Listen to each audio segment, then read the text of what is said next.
Hello, guys. Simon here from the Ramswriter podcast. So just a quick Ramswriter review of Derby's 2-0 loss to West Brom.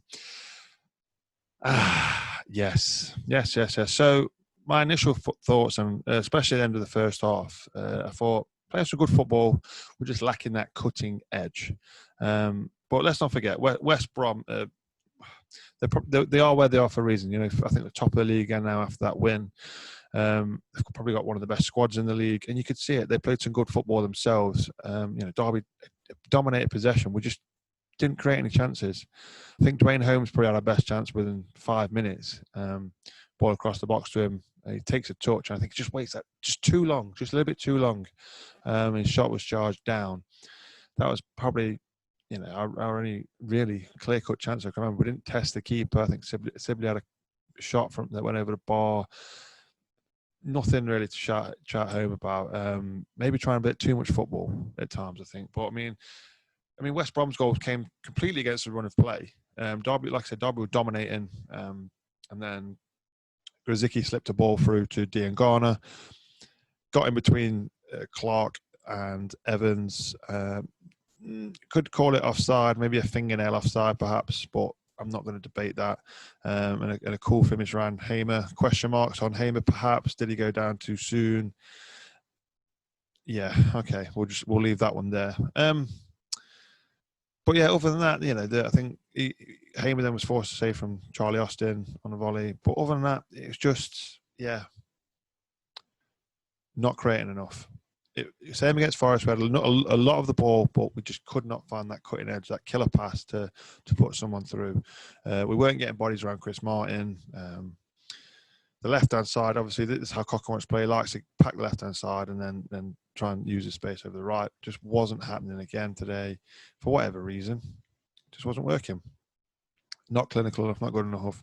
But let's not forget, we are without the likes of Tom Lawrence, who I feel was a big miss today, and he was a big miss against Forest, but he'll be back against Brentford. And I think we have been missing him, to be honest. Yes, I know a lot of people think, oh, well, he does too much to try 2 shots. Yeah, but at least he's having a go. He does now give defenders something to think about. He won't just go and cut back inside. He will try and take them on down the side. Second half, then, West Brom were more dominant. But the game for me screamed out. At halftime, I thought, you know what, just neaten it up a bit, just tidy it up a bit, get that final ball right, and we could get back into this. We could maybe get a point, perhaps win it. Because, like I said, I didn't think West Brom were that much of a threat. However,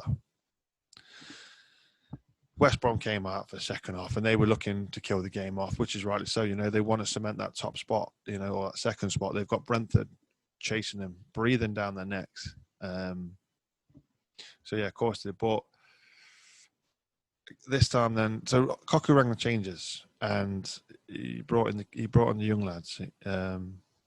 Buchanan came back on. Knight came back on off the bench. Hector Ingram for the last five minutes. Jordan Brown, another one. When that game finished, at one point there was 8 academy products on that pitch. But we'll go for the second goal. So the second goal then came from a corner. Now, we know we've had issues defending corners, but this was really basic. Shocking. Should have done a lot better. Very soft goal to concede. The corner came about weirdly, actually. I think it was Pereira putting a ball, or it might have been Grzycki. Yeah, Grzycki putting a ball, and Hamer looked to catch it, and Buchanan got sort of pushed slightly into him, and he dropped the ball out for a corner. Now, I'm not saying he should have held on to it. If you do get knocked behind and you're not expecting it, you will. You're going to lose your grip, But someone from Hamer's experience should have just maybe hold on. We can't. I'm not having a go. However, the reaction after was what did my head in, because rather than going, right, we've got a corner now, he was too busy berating Lee Buchanan. Now, Lee Buchanan, let's not forget, he's only, 18, 19, young lad. Just come on. He's not been in the first team for a while. He's made a little bit of an error, but that's fine. And his keeper is berating him rather than concentrating and switching on for a corner. So the corner then came in to the front post, free header. Buchanan came off the front post, was in a bit of no man's land, really. Head of the front post, Hamer, you've got hands to that. You should be pushing that away. You should be keeping it out. Didn't. Goal, 2-0, essentially game over. And it was, really.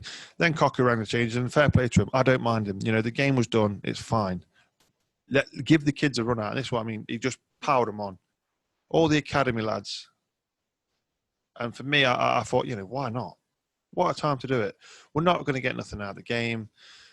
Let's see what these young lads can get. And it was like watching under 23 game by the end of that game, to be honest. And I think everyone, apart from Matt Clark and Ben Hamer, this season have played in the under 23. So it really was like an under 23s game.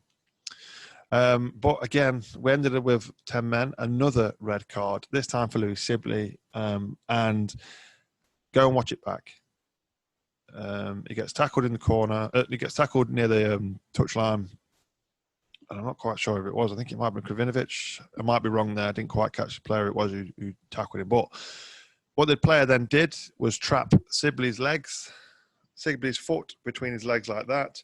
Sibley went like that to pull his leg out. The player rolled on the floor like he had been shot. Referee red card. Absolute pathetic.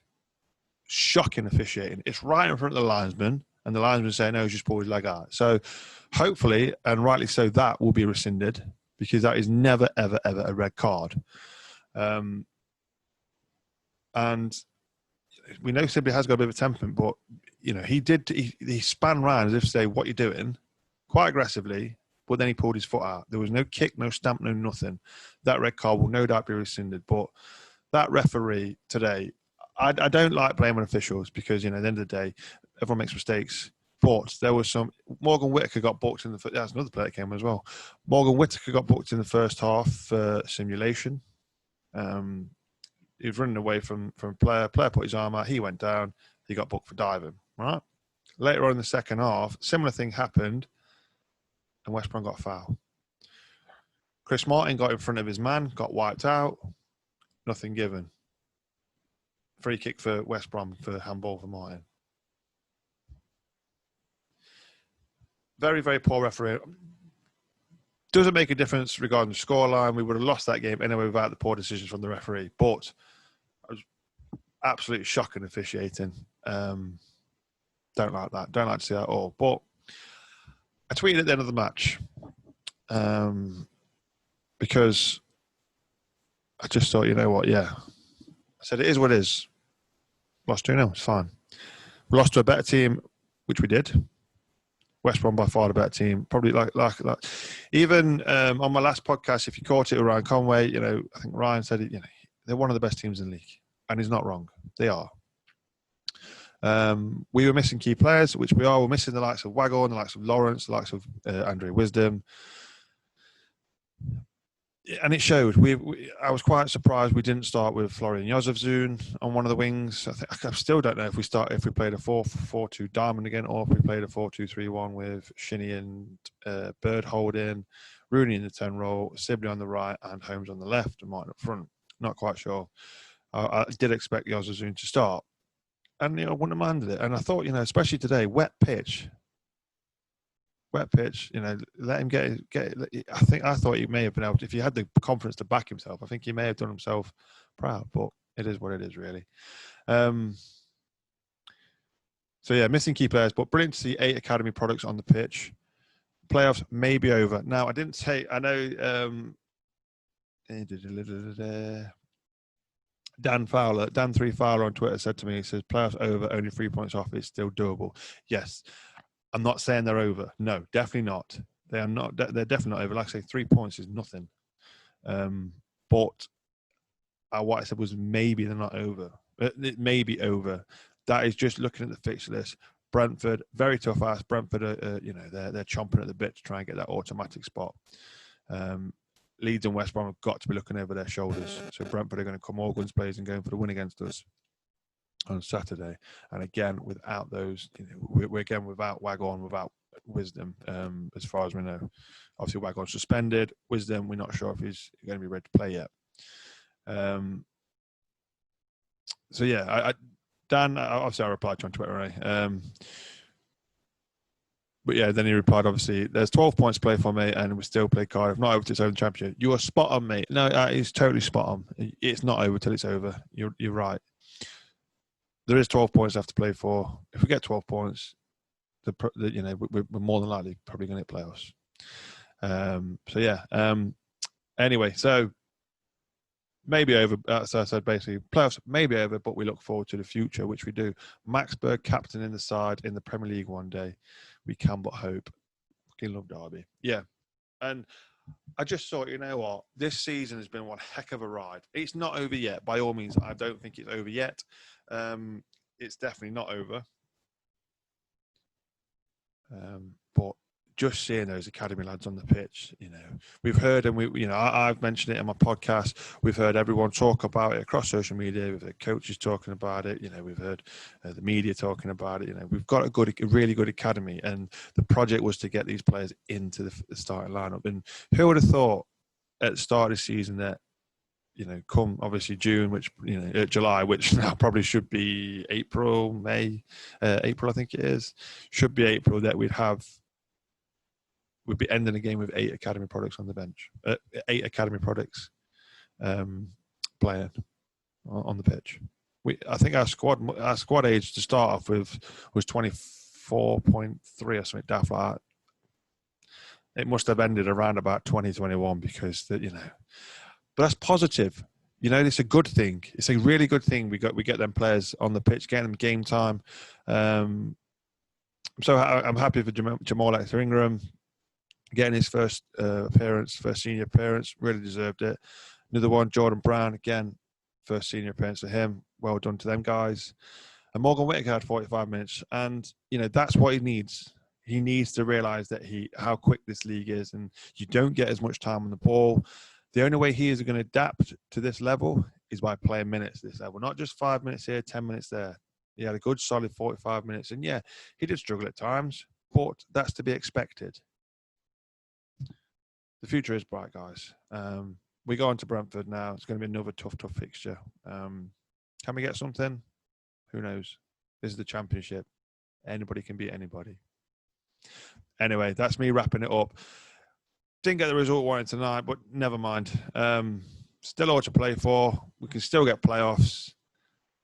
But hey, who cares? You know what? I'm enjoying the season. I'm enjoying what I'm seeing now. The last 2 performances haven't been the greatest, but we're seeing what we're trying to do. And next season, perhaps, if we don't go up, if we don't get playoffs this season, if we don't get the playoffs this season, let's be honest, we're not going to be disappointed, because I don't think any of us expected to get playoffs this season. Not with the start we had especially. But I think we are on the verge of really building something really good and really positive at this club. So anyway, guys, thanks for listening. Thanks for watching even. Remember to like and subscribe. Hit that like and subscribe button. That'd be very nice. I shall see you next time, guys. Until then, go on, Derby!